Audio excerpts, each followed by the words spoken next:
తీసుకోవాలి కదా. అట్లు జరిగితే మరి అడ్డుకోలేదంటే ఎవరు అడ్డుకుంటారు? సీఎంగా పోతే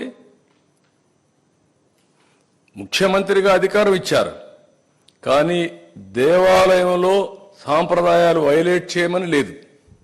మీరు గుర్తుపెట్టుకోవాలి.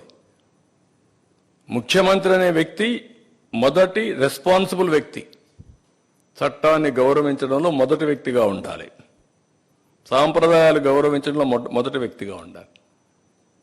కాబట్టి ఇవన్నీ కరెక్ట్ కాదు. మైసూరుకి పంపించాల్సిన శాంపుల్ని గుజరాత్కి మొట్టమొదటిసారి ఎందుకు పంపించారు, ఏ అవసరం వచ్చింది అనేది ఇప్పుడు ఇంకో ప్రశ్న అడుగుతున్నారు. ఎప్పుడు మైసూరుకు పంపించారు? ఎప్పుడు పంపలా.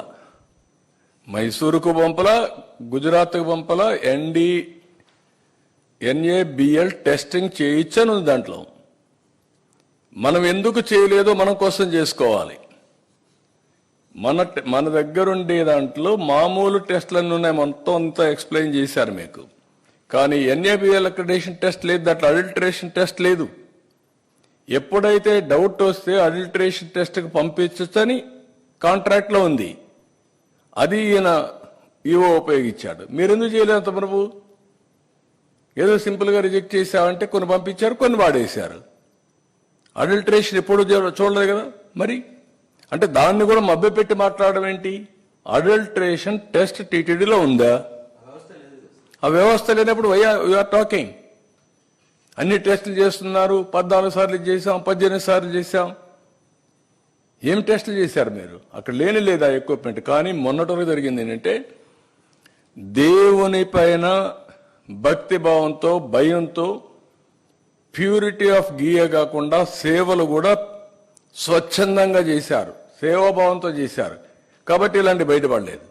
ఇప్పుడు విచ్చలవిడితనం వచ్చింది. ఆ విచ్చలవిడితనం వచ్చి ఇలాంటి సమస్యలు వచ్చాయి. అది ఆయన చెప్పాలా. ఇప్పుడు రెండు ఆస్పెక్ట్స్, ఆయన కాంట్రడిక్షన్ ఆయన చెప్పుకుంటున్నాడు. నేను అడిగే స్ట్రైట్ క్వశ్చన్, మీరు రాత్రిలో బైబిల్ చదువుకుంటానంటారు. ఓకే, తప్పులేదంట, నేను తప్పు పట్టను. That is your right. Day time చదువుకోవచ్చు అండి, ఇది రాత్రి చదవడం ఓకే. క్రిస్టియన్ ఒప్పుకున్నాక అక్కడ డిక్లరేషన్ ఏమంటున్నాం, ఎందుకు ఇవ్వు అని అడుగుతున్నాం. అంటే మీరు ప్రజల మనోభావాల్ని దెబ్బతీసే విధంగా ప్రవర్తించే హక్కు మీకు ఎవరు ఇచ్చారంటున్నాను నేను అంతవరకే.